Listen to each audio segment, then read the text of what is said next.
Good day everyone and welcome back to my ground speed channel. So my name is Stefan.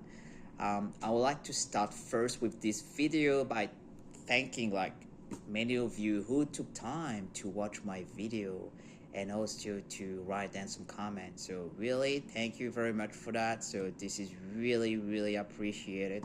I'm just going to keep on working on that. It's just a start.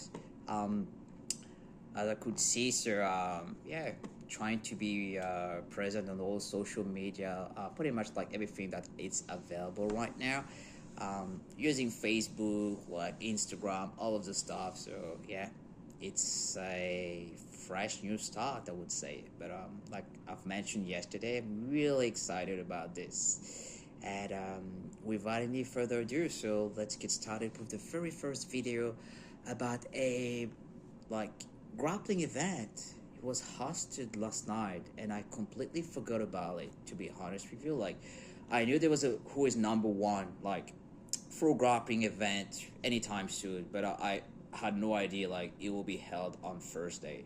And I was surprised, so I was scrolling down on Instagram and I saw there was a card. I was like, what wait a second, Mike, sir.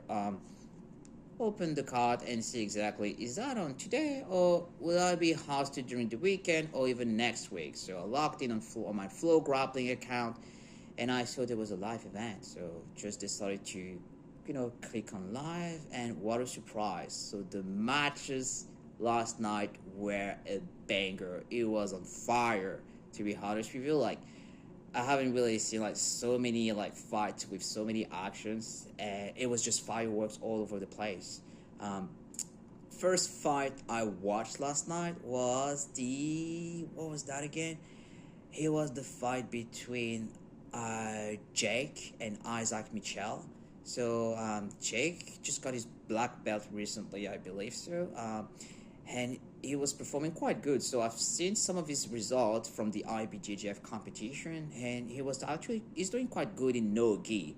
So Jake was facing Isaac, who like the Australian guy, who did amazing at the last ADCC events against Wagner Rocha, and it did not disappoint at all. So Isaac was really impressive. I knew he was good, so been watching him now for I would say a year. I would say, but during this fight, he was just a machine. He was just keep on going, attacking, really finding position on Jake. Which Jake is good. Like he got his black belt, like I believe a few months ago, if I'm not mistaken. That really active on the jiu-jitsu scene competitions, and really, so Isaac, not sure exactly how this guy got good, but wow, Isaac was just on fire, passing Scott, dominating the fight, taking the back. And to be like right now, I really want to see that guy fighting like more often. So hopefully, who is number one for grappling or any kind of like jiu-jitsu event will invite this Australian guy, because hey, it's so cool to see Australian at such a high level. They've been on this at that level for years now. So Isaac is really amazing, and this fight that he had last night was just pretty much like confirmed like what he did for during the ADCC, and I think his ADCC fight against Wagner Rocha was also a fight of the was the fight of the event. I think so. That's something that I'm gonna have to double check again. But like Isaac did good. Isaac won in a fashion way. Nothing really to add about that, and can't wait to see him back in action. So second fight for who's number one by Flograppling. So we have a ladies fight also. Tabby Alkin against Alex Enriquez.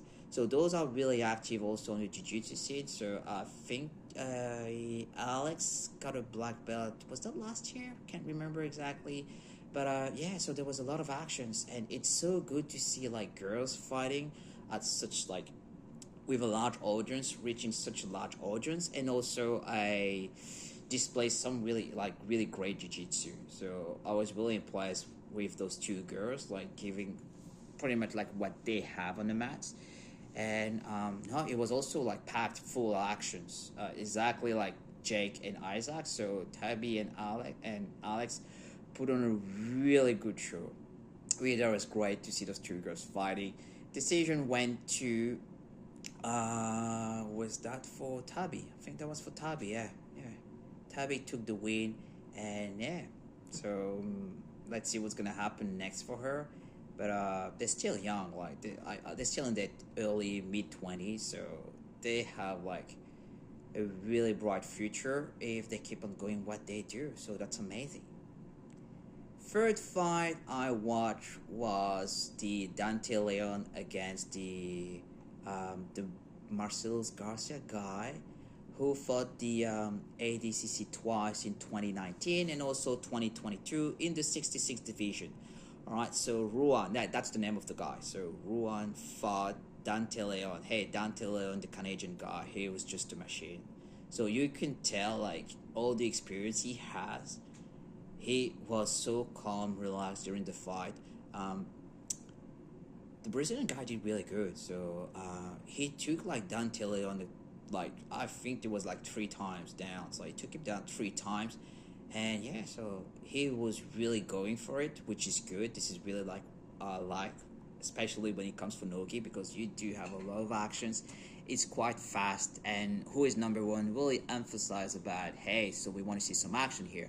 We want to see people going at it. So it is exactly what happened. So Dante was pretty much like calm, relaxed. You can tell the guy has experience, and on the mat, so he just decided to switch. Dante just went from easy mode to like beast mode. So like out of the sudden, like from nowhere, taking the back, like securing the figure four from the back attack, and there was like 10 minutes left, which it's a long time for you if you happen to have Dante Leon on your back. So that's pretty much a nightmare. And once I was seeing him like working on the rear naked choke, basically, yeah, so it was done for the other guy. But Dante Leon, really, I want to see that guy more often in action. And why not against like Isaac? That would be a really good fight between those two. Isaac just go all the time for the kill. Dante, I would say, is more relaxed, like really self-paced, and he just he just decided to switch. Once he turns on the beast mode, really, it's, I would say, unstoppable.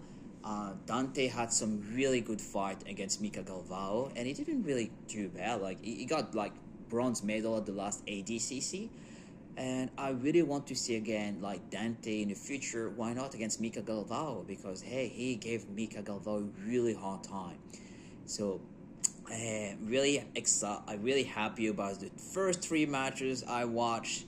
Match number 4, Rafael Lovato Jr. against like the checkmate guy, LD Cruz. It's impossible to not loving like Rafael Lovato Jr.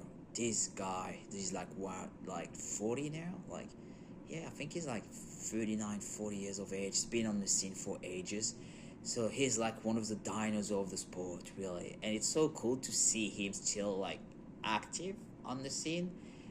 He fought the Brasileiro Master 1 a few weeks ago in Brazil, and he won. Yeah, he won Master 1 division over there, and still active now on the jiu-jitsu scene, taking on some young guns. Really, Elder Cruz from Checkmate is a big name, and he also fought at the ADCC event last year. So he has some experience, and that was a really good test for him, for Elder, to face such like high figure in the sport as Rafael Lovato Jr. And wow, so Rafael Lovato Jr. just does he did exactly what he does all the time. So I was really happy to see him like take the win in such like a fashion show. Really, wow, that was really cool to see Lovato Jr. because he's really like popular in the US, and he's really one of the pioneers of the sports, like for me, like for the people of my generation who started watching jiu-jitsu over to like 20 years ago now. So it's so cool to see Lovato like still having it and going for the kill, and like I said, can't wait to see him back on the mats. last fight, which I believe it's the last fight, so the fight that everyone was like waiting for, was Nicholas Meregali against Pedro Marinho. So Pedro Marinho is more involved, I would say, no gi instead of the gi, but he decided to take on the challenge against Nicholas Meregali, and the fight just did not disappoint it at all. Wow, all I can say is Nicholas Meregali is really, really good. Like, he just proved again. He won double gold at the Pan Am, IBJJF Pan Am 2023 in his weight division and also in the open class. And he won those two gold medals in such a, I don't know, it looks like it's a walk in the park, man. I'm gonna be honest with you, like, I didn't see someone with like that ease to with such like, really, it looks like at the end didn't really put so much effort. It's just natural, and that's really cool. That's what I like about like his game. Nicholas Meregali, it's not really something fancy, and he goes for the kill all the time, so his submission rate is really high, which is like really impressive. And also he won the fight dominating from A to Z, and nothing really to say. I was not expecting him to really, against like such an opponent as Pedro Marinho from Gracie Barra, to win the fight with like in such an easy way, but at the end he did. So wow. Not sure if Nicholas Meregali will sign up for the IBJJ Worlds Championship, but if he does, so it will be really a pleasure still to watch him like fight, especially like in the gi. So he even showed last year his no-gi game was on point, was really good. But in the gi, right now, in my opinion, I would say that Nicholas Meregali, he's like number one. So we all want to see Kenan Duarte from Atos Jiu-Jitsu against like Meregali. So I think that would be great if Nicholas would sign up for the world. They only have like what, few days left now, so he still can make it. So even though he announced it on social media, he will not fight the world. We never know. Registration is still open, so at any time, surprise can come up, and it will be just for the benefits of jiu-jitsu and for the community. I think it will be great to see him fighting. So always great to see guys like him like putting on the show and going for the submission, and like he still has many years, and if he can break some records like in the case, so he can actually is I would say in a good way to do that. So really, because Nicholas right now, wow. So I do not see anyone in the gear like, I would say, defeating him. But that's my opinion. So might be right, might be wrong. You never know. So anything can happen during a jiu-jitsu fight. But yeah. So that was pretty much my impression. And like I said earlier, so I'm going on Instagram on a Thursday night and finding out there's actually an event. So which I thought that would be, during the weekend or next week. But no. So great way to spend the rest of the night. And yeah, so really like the format of who is number one. Flograppling is putting a really good show, and can't wait for the next one. Okay, so thanks again for watching the video. Stay tuned, so I'm gonna keep posting more often. And so I see you guys around, and have a good afternoon, people. Okay, thanks. Bye bye.